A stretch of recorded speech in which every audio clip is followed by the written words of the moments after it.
So welcome everybody, Propel Your Sales and Marketing Solutions webinar that we decided to put together a couple weeks back. And really this was prompted by some of the changes that obviously you all know about, as well as just identifying additional opportunity to sell product and secure more ACV on deals.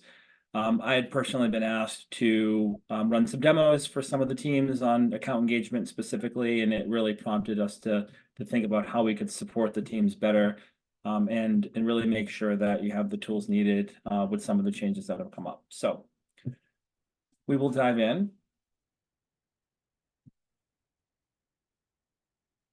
So for those that don't know, I think a lot of you I've worked with personally, but for those that don't know me, again, Gil Landini, Integrated Media Group, started the firm about 7 years ago, and we started as a marketing agency. So for those that don't know our background, when we started the firm as an agency, we had not been working specifically with Salesforce, and we accidentally kind of stumbled across some clients that were using Pardot at the time, and that's what got us into the ecosystem. So our history dates back about 7 years now in the ecosystem, again, specifically on the marketing side. And although we obviously work with lots of products at Salesforce, marketing is where we got our start. And as some of the things had changed and evolved internally and other products had been offered, we've really have stayed up to date and always made marketing a big part of our business. So I'm really here to, again, support the teams and share some insight that we have on the topic. And I'll let Cassie introduce herself as well. Skill. Quick update. Someone mentioned that the chat is actually not working, so please pivot to the Q&A and I will monitor that. But yeah, been with IMG for just over 4 years now. I actually started out as a Pardot implementation / digital marketing coordinator, so I'm very comfortable on both sides of the business. I now lead our growth side of the business. I'm our director of growth strategy. So working with new clients every day to pair marketing and Salesforce technology together to create effective marketing campaigns. And just to note, you can add us both on Slack for quick communication going forward. Thank you, Cassie. So today, so just for the agenda, we're going to review current landscape, what kind of prompted today's session, some of the changes that obviously you're all familiar with. We're going to review the current options for email marketing and just email delivery in general, just to kind of lay the foundation there of what options there are. We'll determine how to identify marketing opportunities, and then we'll specifically review the different email resources available. So understanding the differences between the different options of email marketing or email capabilities, and how to leverage those, and essentially, when some would be more relevant than others. And then ultimately seeing how partners can help you earn more business, right? Because as a partner, we want to be there to support you. So definitely want to make sure that we're covering how our team can support you as well. So with current landscape, we know there's 3 things that are inevitable: death, taxes, and February changes at Salesforce. So some of the changes this year were fairly substantial. I know with the SB teams, there was some roll up with Essentials, and then the marketing co-primes are no longer supporting SB. Obviously, that's what prompted some of our conversations internally of how to continue to support, because now as a core AE, you're selling other products that you hadn't traditionally sold in the past. So that was something that really prompted us to kind of make sure that we're able to support the teams, because it's a lot to know, not only the products, but also, talking through specifically how those products can benefit your clients, and then even understanding which product makes the most sense. So, now, again, having additional tools in your toolkit, knowing how to sell those or needing to know how to sell them, and then this will ultimately help benefit from identifying those marketing opportunities, so that, when you can start to plug in those gaps and then have the right product mix, obviously there's more ACV opportunity. And then ultimately, even with GRB reps or anybody up market, it always helps to obviously understand the landscape of the products so that you can identify additional opportunities as well. So this isn't, solely for SBAEs, although I think there's the biggest benefit there just because of the change in how the product's being sold, but also on the GRB side, just being able to identify those opportunities, I think, is always helpful, especially as you're calling on install base. So here's the landscape of what we put together, and really this is what we're hearing a lot, and what we've seen a lot is, sometimes when we're just talking CRM with clients, we've talked about Salesforce email campaign capabilities out of the CRM. So at the most basic level, yes, Sales Cloud, Service Cloud can send emails, and you can leverage the campaign object to do that. We'll talk about, why not that could be beneficial for your clients, but knowing that, yes, we can send emails out of Salesforce CRM directly. Then we have account engagement. So that's what we're hearing a lot about, formerly known as Pardot, obviously, but this is really where we're going to get more marketing automation. We have sales engagement, which is more for sales cadences and direct one-to-one through some automation. And then we have Marketing Cloud products with Marketing Cloud Growth, which is the newer product that was rolled out, and then Marketing Cloud Engagement, which is the traditional Marketing Cloud suite of products. We've ranked these in terms of where we see them typically fall. So from, smaller companies through potentially going up market a little bit, we tend to see, native email campaigns out of Salesforce, account engagement, sales engagement. We see a lot of that in SB. And then typically we see more Marketing Cloud as we go up market or for bigger clients because of the complexity and because of the cost in some cases. So today's session will focus on the first three here. We won't talk much about Marketing Cloud, but again, we tend to see those a little more up market. And the growth product is the newer product, which we haven't really seen in the sales cycle yet. But I know the list price came out at 18K, so it really doesn't put it in that small business segment for a lot of our clients, being more costly than account engagement. So again, we'll focus on the first three today for our session. Awesome. Whenever we think about marketing solutions for clients, it's always first off identifying if there's really a need there. So they're talking to you about CRM, great. They're just starting to think about organizing their data, but now it's thinking about how can we leverage that data to work for them on the marketing side.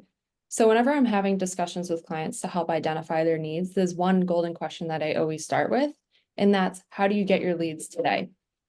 So that's going to help us determine a marketing framework that can work for them.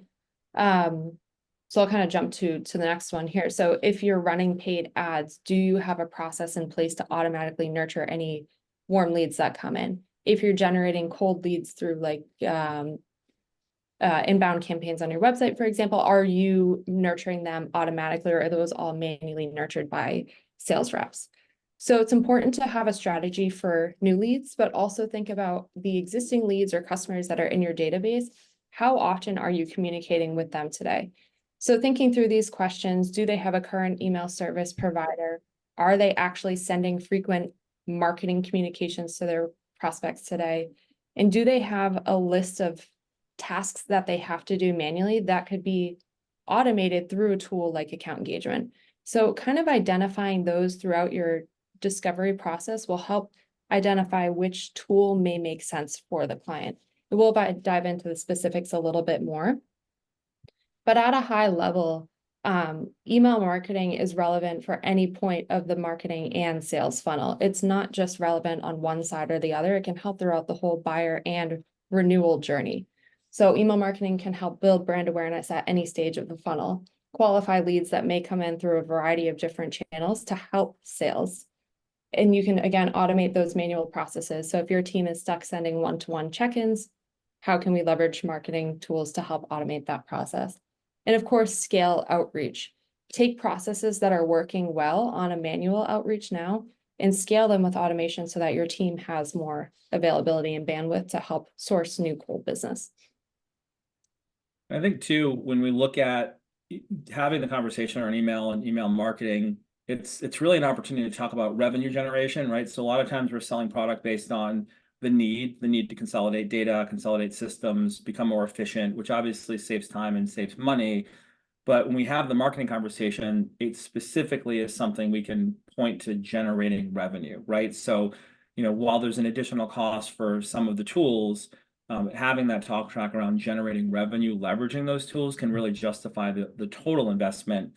So that's really where we see the conversations being a lot more powerful, is really focusing on that ROI and that direct revenue generation using these tools.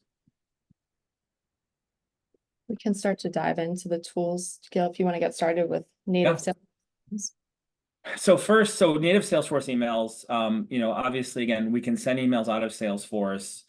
You can craft an email using a template. You can then select from a list view or a report and then send that email directly to a list of individuals. So while yes, you can send to a small group with list views or one-to-one emails or through reports, and those emails do send directly from the inbox. So if everything is set up properly, it will still come from that person's domain. There's a lot of challenges there, right? So, while you can do that, does it make the most sense? And really where we see it not making sense is because, reporting is limited. So yes, you can see who opened it, but there's not really good statistics around open and click rates. That's something you'd have to put together a little bit more manually. The data's there, it's just not really presented in a way clients would typically expect from an email marketing tool because it's not built for email marketing specifically. There is a 5,000 per day send limit. So if someone wants to send to more people, that limit is capped. And really some of the more relevant challenges are, first of all, there's no WYSIWYG or what you see is what you get editor. So that drag and drop builder that they're used to from Constant Contact or MailChimp, they're not going to get with the out-of-the-box email functionality. So you do lose the ability to send more, dynamic and visual emails. You can really just kind of type up your message and drop in an image. So you don't have the ability to create something that's a lot more dynamic. And then the big ones are, in addition to that, no opt-out or unsubscribe. You are required to have an unsubscribe option when sending mass emails, unless you're sending a message to a client that isn't really a marketing or promotional message. So by not allowing someone to unsubscribe, first of all, they're going to reply and they're going to say, remove me from the list. And there's going to be a manual step that has to happen. If the email bounces, again, that's not going to automatically remove them either. So there's that list management component that's going to be a lot more difficult. And again, you're not compliant with canned spam. So you're in violation of a law that says you need to allow people to unsubscribe from mass emails. And then ultimately that can impact your domain. So if a client was sending 5,000 emails a day out of their CRM and they were promotional emails, people now are flagging those emails as spam because they don't want them and they can't unsubscribe. And now your domain can get blacklisted. So your client may have a much bigger issue because that won't only impact sending from Salesforce, it'll impact sending anywhere. So their domain will be impacted negatively if they do that. So again, just something to keep in mind that if a client mentions, like, I'm sending newsletters now in MailChimp, can I do that out of Salesforce? This is not the place for that. Or I want to generate new business from a list of leads I'm buying or downloading from Zoom Info. This is not really the place for that either. This is really for, a small list. Maybe you're sending to a few hundred people at a time where they're clients and you're going to be, in New York. We see it with road shows in the financial services space. So I'm going to be in New York and I want to send an email to 40, 50 clients. I can use this functionality for that. It's a really good use. But in terms of actually marketing or doing new lead gen outreach, there will be challenges between the reporting, the send limits, and some of the canned spam compliance issues. So that being said, let's think about who is a fit for native Salesforce emails. So as Gil said, it's best for announcements and updates to current audiences. So in this use case here, we have Jenna, who's an account manager at a mid-sized tech startup. So how can Jenna leverage this tool with her technical capabilities? She doesn't have to have the HTML background to build a beautiful template or anything like that. She can use targeted segmentation to have her list and say, okay, to my list of 15 top accounts, there is a product update that you need to be aware of. She can use a Salesforce email to get that communication out. So it's really focused on building that strong relationship with the clients that she already has, rather than trying to earn new business at this point. Gil, anything else you feel we need to chat about with native emails at this point? Yeah. I think the big thing is that in most cases, they're not going to fit the needs for most use cases we hear. Again, other than this scenario of existing contacts, existing clients, notifications, announcements, just more operational things that people need to know about. We use them for when a client signs a contract. We use Salesforce to send emails directly, welcoming them to IMG and letting them know next steps. So that's something they wouldn't unsubscribe from. So more of those announcement type emails or transactional type emails are great for this. But again, staying away from marketing types of emails using Salesforce directly. Yeah, I think for our particular use case, there's leadership that can set up these native emails to be sent out, and then account managers can trigger them through simple checkboxes or things that live on the account or contact record. So the technical capabilities of an individual really do not need to be strong here to have these successful campaigns go out. Awesome. All right, let's move into sales engagement. Yeah, so sales engagement. So formerly high velocity sales, this is really more of a sales tool. So think of this separate from what a marketing team would typically use. Competitors here would be clients using SalesLoft, Outreach, Reply.io. Typically, these are emails that are going to look personal. So these are one-to-one emails. Again, they're not your newsletters, your blast emails. They're not very visual. So the advantage of using a tool like this is that you're going to send emails directly from your inbox again. They're not going to go to the updates folder or the promo folder. They will go directly into the inbox. You can build some automation, and you can actually build automation off of reply. So it's the only type of system where if someone replies, you can trigger something to happen. None of the other tools have that functionality. So this is something that a reply can be a trigger in a workflow. And you do have the workflow capability. So when we think of building out a visual, send an email, wait 3 days, make a phone call, wait 3 days. Did they, what was the disposition of the phone call? If they're interested, send a different email. And then if they weren't, you can build out those types of automations using sales engagement. So it is really good for light automation within a sales type environment where you're listening for replies within those emails, and you want to integrate phone calls and potentially texts as well. So again, it's really more of a sales platform. Typically, sales teams are the ones managing those cadences, not marketing teams. The disadvantage of using sales engagement in this environment would be, there's not as much outside of the sales cadences you're building. It's not really a marketing tool. So there's no WYSIWYG editor. You're not designing visual emails. You're designing mostly text-based emails. There's no opt-out or unsubscribe. Again, similar to emailing out of Salesforce, you're still not allowing people to unsubscribe. So there's still a can spam issue and a compliance issue. If you're sending these out at mass to people that don't know you, you could still get flagged because you're not allowing people to unsubscribe. There are limits to 1,000 a day for sending. So again, that may not be an issue for a lot of clients, but you do have limits because again, it's not, you're not sending out mass emails like from account engagement. And there is reporting. The reporting is generally good, but it's not related to opportunities. So technically, you're not going to get as much ROI reporting that you can get from account engagement. So again, we see these types of campaigns really effective for sales teams that need to automate their outreach steps in small quantities, not mass marketing to large audiences. And again, this doesn't take into effect web or social or anything else. It's just, it's email, call, and SMS. Great tool. It just serves a very different use case than what we would see from account engagement. As Gil mentioned, this is really a tool for sales to be used by sales. So here we have Emma, who's a sales manager. Her technical capability may be a bit stronger, and she might be the one developing this sales cadence for her team to actually execute in the future. So her goal is to increase effective communication for herself and her entire team. So building those cadences and those steps will allow her to continue to drop in those prospects as they come through on that smaller scale compared to the mass type of communication that we might do through account engagement. There's a lot of scenarios where clients use both. And to give you an example of how that works, client purchases a list of 10,000 leads or has a ZoomInfo account and they have 10,000 credits.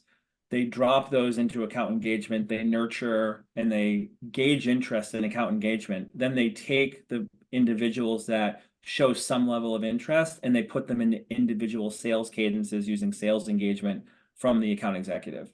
So that's a scenario where you use account engagement for the mass, sending mass marketing and segmented audiences and activity tracking, but then you take the results of that and move it into a sales engagement tool so that the individual sales reps can nurture the leads that have actually shown some type of interest. So again, there's a scenario where having both products is actually beneficial. And that leads us to account engagement. And, you know, again, formerly Pardot, we still say Pardot. We could make a drinking game out of it every time somebody says Pardot, take a shot. So I've been trying to not call it that, but it slips out every now and then. So account engagement, this is a marketing automation platform. Competitors, you know, HubSpot's the one we hear the most, Marketo, SharpSpring, there's lots of others, but HubSpot's the main competitor here. Very comparable in terms of tool set to account engagement. So when we think of account engagement, you know, you have a full WYSIWYG editor. So you have an editor that's drag and drop. It's visual, it's easy to use, but it allows you to create very branded and dynamic emails. It allows for lots of automation. So you can trigger based on web visits, form submissions, clicks on social media links, email opens, email clicks. You can trigger things based on score. So someone is accumulating a score based on their interactions. And if the score reaches a certain level, you can have triggers based on that. You can trigger and create tasks when someone should follow up with the prospect. So there's lots of automation that you can build into account engagement. And then there's lots of segmentation as well. So dynamic segmentation is big with account engagement. I want lists that contain only people in certain industries that have certain titles. And I can have these lists dynamically populate from my CRM data every time data is updated, every time a new prospect gets added, every time a new contact gets added, that will dynamically update the list. So I don't have to manually go and pull those every time I'm sending an email. So, you know, we have the ability for the advanced automations, really dynamic segmentation. Deliverability is strong because we're using a shared IP address amongst other people on a Salesforce IP. So even though emails from account engagement will potentially go to the updates or promotions tab, all of these emails will, from HubSpot, Marketo, SharpSpring, Constant Contact, MailChimp, they all end up in the same place. But you do have the benefit of a Salesforce IP address, which is vetted and really going to help with deliverability. There is no daily sending limit. If you wanted to send to 100,000 people, you could. Doesn't mean that you should, but there is no sending limit there. Reporting is much more advanced. So there's a lot of different types of reporting: lead source tracking, ROI reporting, all available out of account engagement. And then the other things you don't get from the other tools: website tracking and interaction, website visits, page visits, form submissions, interaction with social content. These are all things that we can do out of account engagement. So yeah, much more of a marketing tool that helps lead people to a sales cycle. But this helps to vet and track individuals and really make sure that we understand what types of content and how active our prospects are. Typically, the only downsides are it can be complex because it does a lot of things. So smaller teams or teams of one, or clients that don't have any marketing team in-house, can become a little bit more challenging. And then it doesn't monitor replies like sales engagement would. Typically not an issue with these types of campaigns, but just to point out, replies can't be a trigger in account engagement. All right, so we have Max, the marketing manager, who can leverage account engagement to really help scale his business for both marketing and sales. So again, account engagement is relevant for new leads or existing customers. You can use it for the entire funnel at this point.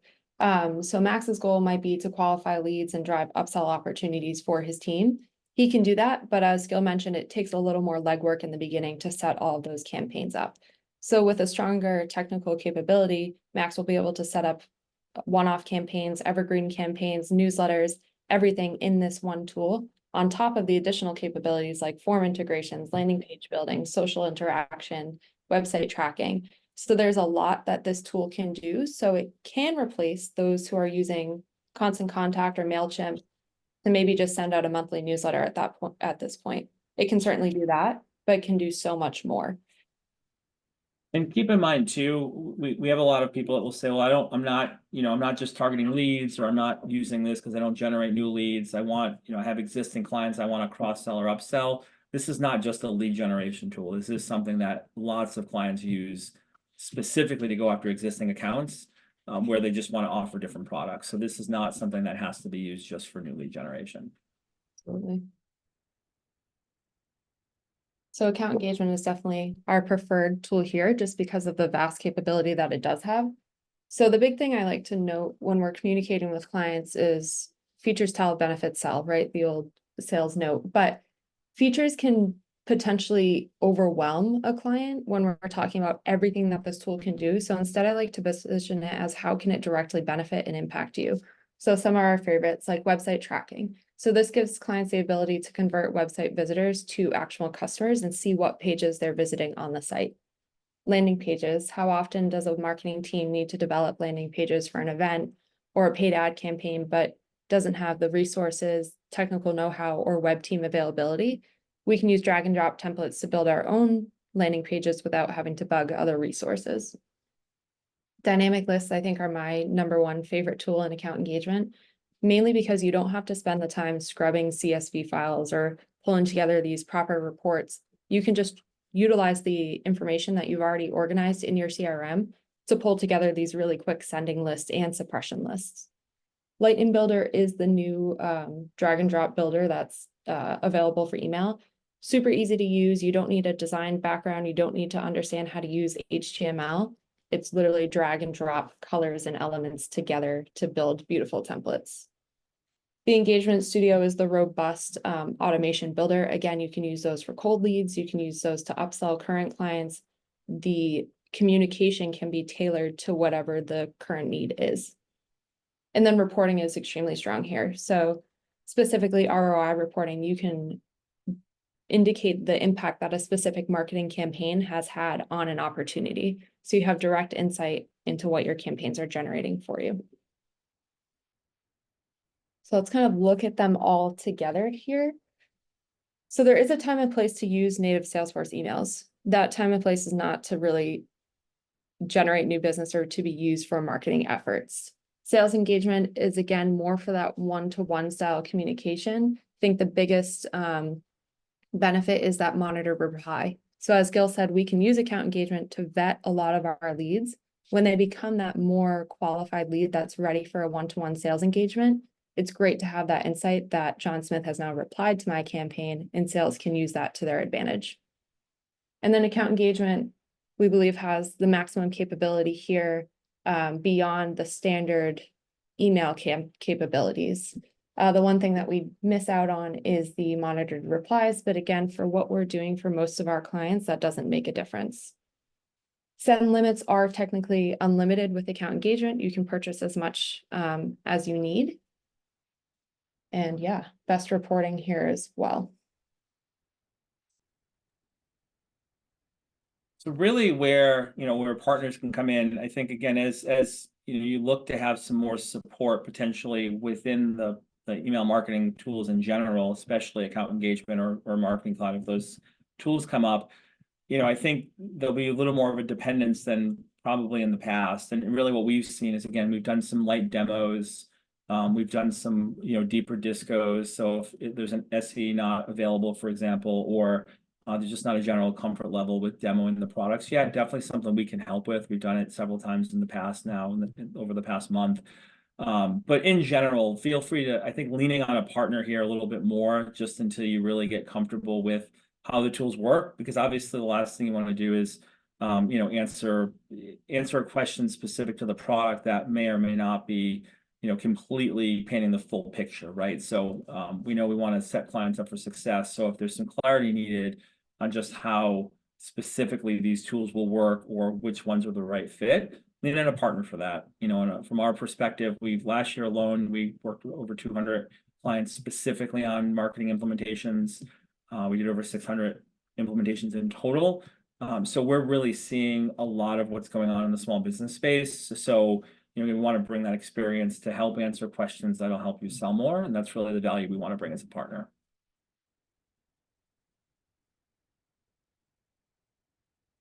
And really appreciate your time today. We're finishing up just a couple minutes over, and we started a couple minutes late. So I think we're right at our 30-minute mark, which I'm glad that we didn't run too far over. But really appreciate you guys jumping on. Obviously this is a brief overview of email tools in general, but we want to make sure that this at least serves as a baseline to help start these conversations. So I'm hoping that this was helpful for you. We will share the recording and some additional information as well. Really want to make sure you have the tools needed to succeed as you continue to sell marketing product. And we do have a few webinars coming up over the next few months. So next month, we're going to focus on how to leverage a partner. So some some tips to make sure you're leveraging partners in general, right? The right way, when to engage and how to best engage.